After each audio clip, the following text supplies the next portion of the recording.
ایاک نعبد و ایاک نستعین۔ محمود خان، آپ نے جو باتیں کی، میں صرف اپنی قوم کے سامنے، کیونکہ میڈیا کے اوپر یہ جاری ہوگی، میں یہ چاہتا ہوں کہ میری قوم یہ ساری باتیں سمجھ لے۔ اس چیز کو ہم سمجھتے نہیں کہ یہ ایک بہت بڑا خواب کا نام تھا پاکستان۔ بدقسمتی سے جب بھی ہم نے اپنی زندگی میں سنا، تو کیونکہ میری تو عمر تقریباً پاکستان جتنی ہے، تو کبھی کسی نے اس خواب کو لوگوں کو ایکسپلین ہی نہیں کیا، سمجھایا ہی نہیں کہ یہ خواب کیا ہے۔ میں اس لیے یہ کہہ رہا ہوں کہ یہ آپ جب یہ چیز سمجھ جائیں گے تو آپ سمجھ جائیں گے کہ ہمارے ملک کا مقصد کیا تھا، اور یہ ہم کس راستے پہ چل رہے ہیں، اور ہمیں چلنا چاہیے تھا جو نہیں چلے۔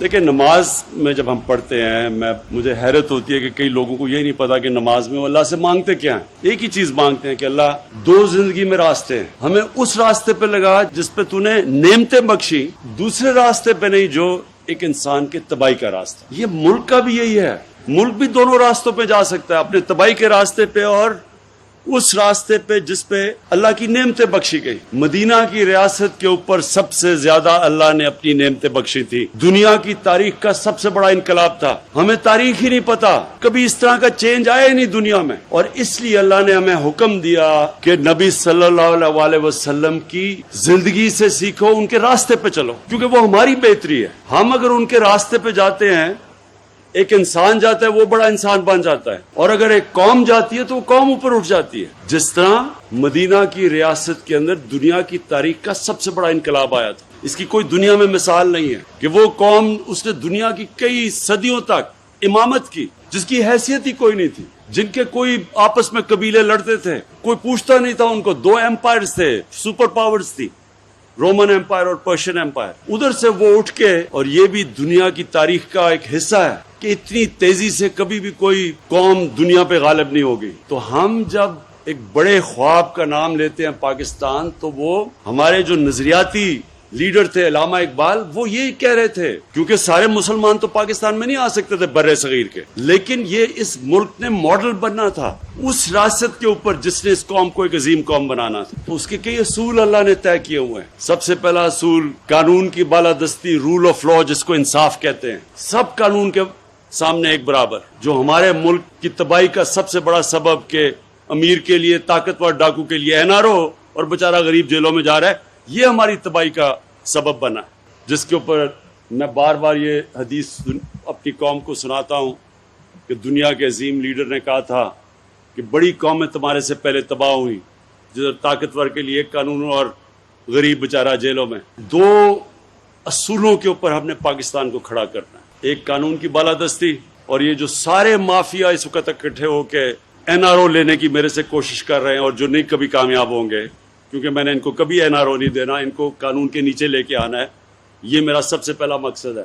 اور دوسرا مقصد کہ اپنے کمزور غریب طبقے کو اوپر اٹھانا ہے، جو کہ دنیا کی تاریخ کی مدینہ میں پہلی فلاحی ریاست بنی تھی، جدھر ریاست نے ذمہ داری لی تھی اپنے کمزور لوگوں کی۔ یہ جو آپ پیچھے دیکھ رہے ہیں فلیٹ، کیوں یہ 2011 تب سے یہ پروجیکٹ ہے اور یہ چلتا نہیں؟ کیونکہ غریبوں کا پروجیکٹ ہے۔ یہی وی آئی پیز کا ہوتا تو 2 سال میں پورا ہو جانا تھا۔ غریبوں ہیں، کسی کی آواز نہیں ہے، مزدور ہیں، ان کا پیسہ بھی کہیں اور چلا جاتا ہے، ان کی زمینوں بھی اور استعمال ہو جاتے ہیں، ان کے اوپر قبضہ گروپ بھی آ جاتا ہے، کیونکہ آواز نہیں ہے لوگوں کی، کمزور ہیں لوگ۔ ہماری ذمہ داری ہے ریاست کی کہ ہم اپنی کمزور طبقے کی ذمہ داری لیں، جس طرح مدینہ کی ریاست میں لی گئی تھی۔ تو انشاءاللہ جب بھی ہمارا ٹائم ختم ہوگا، یہ 5 سال ختم ہوں گے، میں یہ دیکھنا چاہتا ہوں کہ پاکستان میں، یہ نہیں میں دیکھنا چاہتا کہ امیر کیسے رہ رہا ہے، میں یہ دیکھنا چاہتا ہوں کہ ہمارا کمزور طبقہ، اس کو ہم نے کیسے اوپر اٹھایا ہے۔ آپ کو شاید میرے پختونخوا کے ممبر آف پارلیمنٹ، میرے chief minister, governor, ministers, MPs, شاید آپ کو اس چیز کا نہیں پتا کہ پختونخوا کے لوگوں نے آپ کی پارٹی کو 2/3 اکثریت دی کیوں، جبکہ وہ کبھی دوسری باری نہیں دیتے کسی کو، ایک باری دیتے ہیں لوگوں کو، دوسری باری میں ایک وہ گیا تو دوسرے کو پھر چانس دیتے ہیں۔ تو کیوں 2/3 اکثریت دی؟ یونائٹڈ نیشنز، UNDP کی ایک رپورٹ ہے یونائٹڈ نیشنز کی، وہ ابھی انہوں نے شائع کی ہے۔ 2013 کے بعد سارے پاکستان کے صوبوں میں جس صوبے کے اندر سب سے تیزی سے غربت کم کی گئی وہ پختونخوا تھا۔ جس صوبے میں، دوسری چیز، سب سے تیزی سے امیر غریب میں جو فاصلہ تھا وہ کم کیا گیا، وہ پختونخوا تھا۔ اور تیسری چیز UNDP کی رپورٹ میں آئی کہ جس صوبے میں سب سے زیادہ ह्यूमन डेवलपमेंट हुई, इंसानों के ऊपर सरमाया कारी की गई, वो पख्तूनख्वा था। इसलिए पख्तूनख्वा के बाशऊर लोगों ने 2/3 अक्सरियत दी हमें। मुझे तब भी मैं सुनता था जी किधर है नया पख्तूनख्वा, बड़े बड़े वहां से आते थे पंजाब के वो पॉलिटिशियन जो आज दुम दुबा के लंदन में भागे हुए हैं अपना पैसा बचाने के लिए और कानून से बचने के लिए। ज्यादा देर नहीं बचेंगे, इंशाल्लाह इनको हम वापस लेके आएंगे, फिक्र ना करेंगे। तो ये यहाँ आके कहते थे किधर है नया पख्तूनख्वा, क्योंकि उनको तो आदत पड़ी हुई थी कि सिर्फ बड़े बड़े अमीर को अमीर कर दो। उनको तो पता ही नहीं था कि नीचे क्या हो रहा है, कितना बड़ा इनकलाब आ रहा है। और इंशाल्लाह इस बारी जब हमारे 5 साल मुकम्मल होंगे तो जो इनकलाब आएगा वो सबसे पहले सेहत का इनकलाब, ये जो हेल्थ कार्ड है। और मैं खराज तहसीन पेश करता हूँ सबसे पहले जो सूबा जिसने सबसे पहले यूनिवर्सल हेल्थ कवरेज की, मतलब के सारे शहरियों को कवर किया हेल्थ इंश्योरेंस से, वो पाकिस्तान की तारीख में वो सूबा। और आपको इसका एजाज जाता है महमूद खान कि आपने सारे सूबे के लोगों को कवर किया।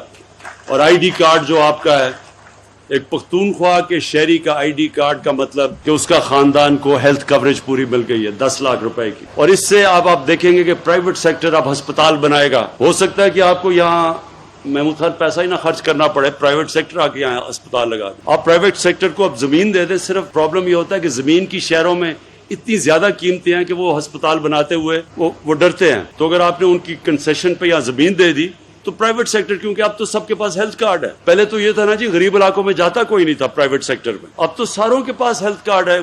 कहीं भी गांव में भी आप अस्पताल बन सकते हैं, प्राइवेट सेक्टर आएगा तो हो सकता है गवर्नमेंट के आपको पैसे ना लगाने पड़ेंगे। और दूसरी चीज ये जो हाउसिंग की मैंने बात की, ये पहली दफा इंशाल्लाह पाकिस्तान में बड़ी मुश्किलों से हमने सारे कानून और रुकावटें दूर करते हुए ये जो आम मजदूरों के लिए घर, आम लोगों के लिए, वेल्डर के लिए, मैकेनिक के लिए, जो आज तक कभी घर सोच ही नहीं सकते थे कि उनको अपने सर पे छत मिलेगी, ये उन लोगों के लिए पहली दफा पाकिस्तान में हमने वो रुकावटें खत्म की हैं कि आप बैंक पैसे देंगे, आम आदमी अपने लिए बैंक से कर्जा लेके और वो घर बना सके। तो इंशाल्लाह मुझे ये जो आपका पता चला कि 5 साल में वो जो आप इस वक्त कहा जा रहा है कि 5 साल में पूरी किस्तें करें, वो इंशाल्लाह हम आपकी किस्तें लंबी कर देंगे, ताकि यानी कि एक आदमी जितना घर का किराया देता है उतनी किस्त होनी चाहिए, ताकि वो किस्त बजाय किराए पे जाए वो किस्त दे और अपना उसका घर हो जाए।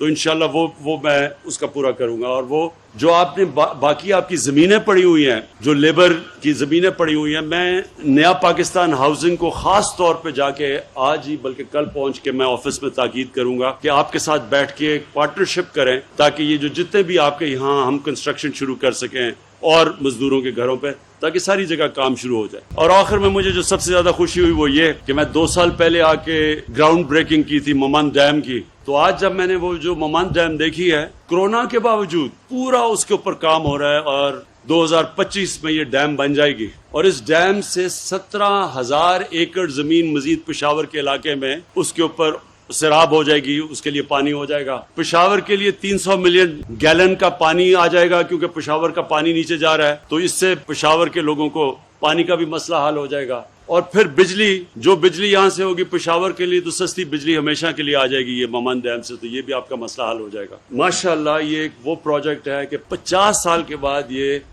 बड़ी डैम पहली पाकिस्तान में बनेगी। उसके बाद मजीद और बादशाह डैम है, फिर आके 9 और डैम्स बन रही हैं पाकिस्तान में, कोई बड़ी हैं कोई छोटी हैं। तो अगले 10 साल तक यानी 2028 तक 10 डैम्स बनेंगी पाकिस्तान के अंदर, जिसके अंदर ममंद और बादशाह डैम सबसे बड़ी डैम्स होंगी। फिर उसके बाद दासू भी बहुत बड़ी डैम है। हमने इसका नाम रखा है डेकेड ऑफ डैम्स, कि 10 साल के अंदर डैम्स जो कि 50 साल पहले हमें बनानी चाहिए थी, वो इंशाल्लाह अब सारे पाकिस्तान में, क्योंकि आगे बहुत बड़ा मसला आ रहा है पानी का, और फिर आबादी बड़ी तेजी से बढ़ रही है, तो वो फूड सिक्योरिटी का, तो उसके लिए ये जो वाटर रिजर्वॉयर्स हैं इनकी बहुत जरूरत है और सस्ती बिजली की जरूरत है। बदकिस्मती से हमने डैम्स और बनाई नहीं। पाकिस्तान में तो 50,000 मेगावाट का हम पानी से बिजली बना सकते थे, और हमने क्योंकि नहीं बनाई तो इतनी महंगी बिजली आज पाकिस्तान को पड़ रही है, और कर्जे भी मुल्क को भी मकरूज किया हुआ। ये भी मुझे आज बड़ी खुशी है आपके मजदूरों के लिए फ्लैट्स का भी, और मुझे ये भी खुशी है कि बिल्कुल आज जो मैंने ममन डैम देखी है बिल्कुल टाइम पे मुकम्मल होगी 2025 में। मैं आखिर में फिर से